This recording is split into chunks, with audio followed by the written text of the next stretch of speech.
华路。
350公尺后右转中华路。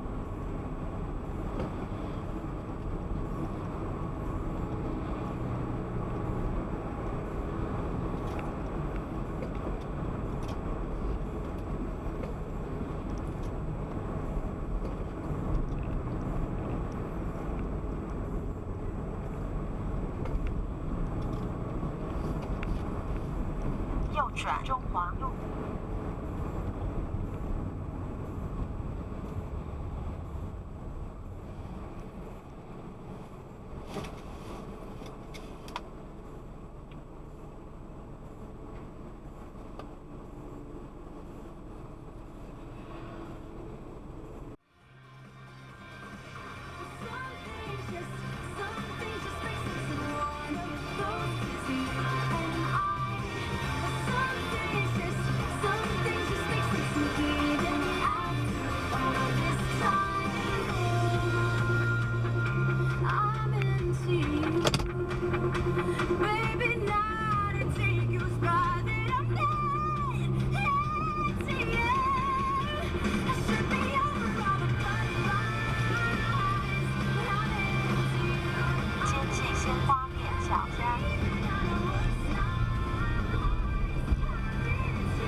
照相，速限40公里。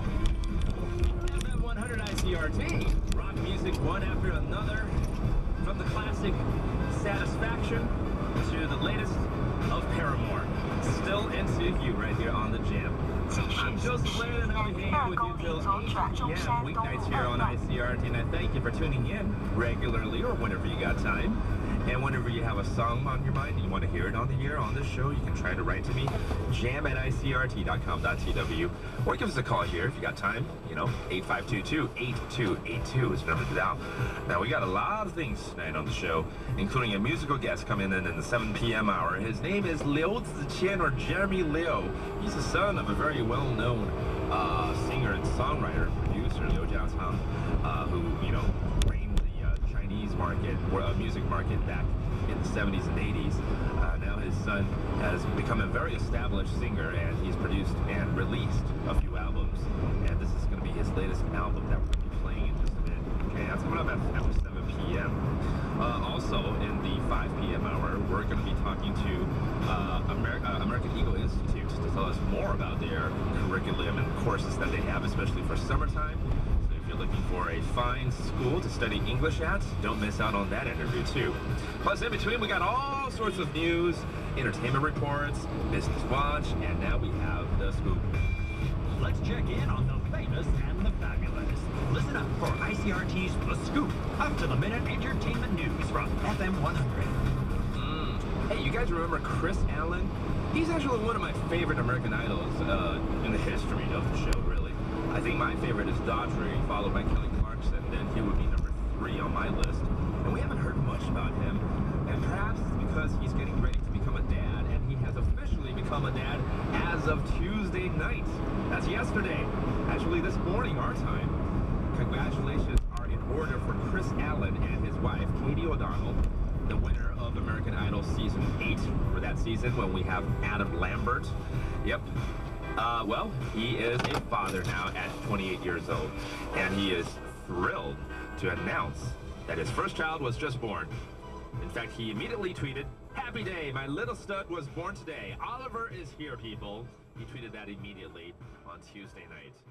And then he also... the simplest version in nature, and here's my collaborator Ron Feary's attempt at an artificial version of this dry adhesive made from polyurethane. And here's the first attempt to have it work on some load. There's enormous interest in this in a variety of different fields. You could think of 1,000 possible uses, I'm sure. Lots of people have, and we're excited about realizing this as a product.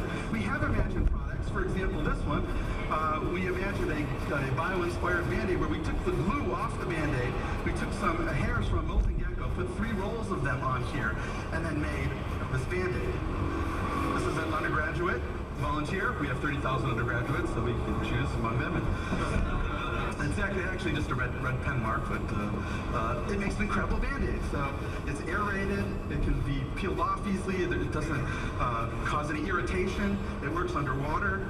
I think this is an extraordinary example of how curiosity-based research, we just wondered how they climbed up something, can lead to things that you could never imagine. It's just an example of why we need to support curiosity-based research. Here you are pulling off the Band-Aid. So, we've redefined now what a foot is. The question is, can we use these secrets then to inspire the design of a better foot, a better than one that we see in nature? Here's the new project. We're trying to create the first climbing search and rescue robot. No suction magnets that can only move on limited kinds of surfaces. I call the new robot Rise, for a robot in scansorial environment that's a climbing environment. And we have an extraordinary team of biologists and engineers creating this robot. And here is Rise. It's 6-legged and has a tail. Here it is on a fence in a tree. And here are Rise's first steps on an incline. We have the audio. Here we go. And here it is coming up at you in its first steps up a wall. Now it's only using the simplest feet here, so this is very new, but we think we got the dynamics right of the robot. Mark Kukowski, though, is taking it a step further. He's the one able to build this shape deposition manufactured feet and toes. The next step is to make compliant toes and try to add spines and claws and set it for dry adhesives. So the idea is to first get the toes and a foot right, attempt to make that climb, and ultimately put it on the robot. And that's exactly what he's done. He's built, in fact, a climbing footbot inspired by nature. And here's Kukowski and his amazing students' design. So these are tuned toes. There are 6 of them. And they use the principles that we just talked about collectively for the blueprint. So this is not using any suction, any glue, and it will ultimately, when it's attached to the robot, it's biologically inspired.